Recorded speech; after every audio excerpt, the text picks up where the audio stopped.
How are you feeling today? Just my chest, my chest hurts, headaches and blurred vision and stuff, but, I'm just taking it one day at a time, just hanging in there. That body camera footage Crazy, right? Went around the country, and it's pretty intense and violent. Have you been able to watch the body camera footage? Yeah, I watched the majority of it, not all at once, but it's kind of hard to take in. But I'm just thankful. I'm thankful I'm still here because I thought I was going to die or be another Elijah McClain or George Floyd, and I'm just blessed to still be here, man. In that video, yeah, you sounded terrified. Yeah, I was scared. Right when he put my face into the rocks and had the gun to the back of my head, that was pretty. Because he didn't just have it to the back of my head, like he pushed it to the back of my head. So I was just waiting for the bullet to come out, man. And then when I remember being on my back and him hitting it, using it to hit me in the chest, and I thought he was going to pull the trigger there too. So. What was going through your mind? That I was going to die, maybe not see another day. I know this happens to a lot of people, but I was just thinking that I was going to die, man. Like I wasn't going to see another day. And this happens to a lot of people, man. Like it happens to a lot of homeless people, people of color. And I don't think it's recognized enough, Yeah. What would you like people to know about your situation right now? That I was almost brutally murdered to death by a pistol. And I think it's because of certain situations, because of people who don't have a place to go, or because you can't just go into a restaurant and chill in there when it's hot outside. You can only stay in certain places for a certain amount of time. That's what I was doing. I was looking for a job, and next thing I know, I'm in that situation. You never know, because like when you're homeless, you're on the street, and when you're of color, you kind of stick out. Like people just have these police officers have these assumptions. And when this happened on this day, were you experiencing homelessness? Yes, I was. Yeah. Yes. And you were just sitting there minding your own business. Yeah. Yeah. Well, I was coming from the Starbucks, and he told me to go sit there, and that's what I did. And I who was told compliant. you? The police officer. The police yeah, officer. I was being compliant with him. And you were just sitting there. Yeah. Yeah. Yep. Yeah. So tell me about the injuries that you suffered. Tell me what you're experiencing. So I have all my legs are scratched up from just rolling over on the grass. My finger was jammed.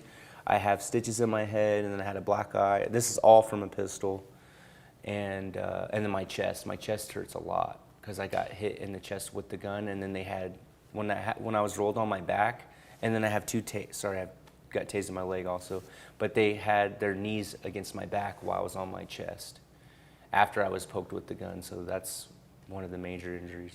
You talk about the physical injuries. Yeah. What about any sort of mental health issues? Yeah, I mean, nightmares and, and just kind of like flashbacks, and then seeing all the blood in the videos, kind of like reliving it kind of situation. So.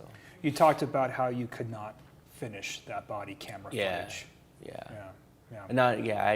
I had to watch pieces of it. I couldn't even watch it all at once. So. Must have been very hard for you to watch that. Yes, sir. Okay. The police officers in this case are currently on leave, and they're facing criminal charges. Mm-hmm. What do you think about that? I'm not a judge or an attorney, but I mean, there should definitely be some consequences, and I know on my part I can bring that aware to the table, that people of color, and that I was beat with a pistol multiple times for no reason while I was complying with the officers. So I know I can do that part, but I can't do the justice part on them. I don't feel like I have a say on that part. Yeah, you're a victim in this case. Yes. You're considered a victim by the very police department that had an officer pistol whip you. Yeah. What would you like to see happen in the criminal case? Justice. I just don't want to get into the specifics about it, but justice for sure. Okay. What's next for you, Kyle? I'm just going to keep trying to make it aware, man. Aware that police brutality is real. And I think I got a unique situation because I saw my life. So I feel like I want to do something about that, And just keep taking it one day at a time, man.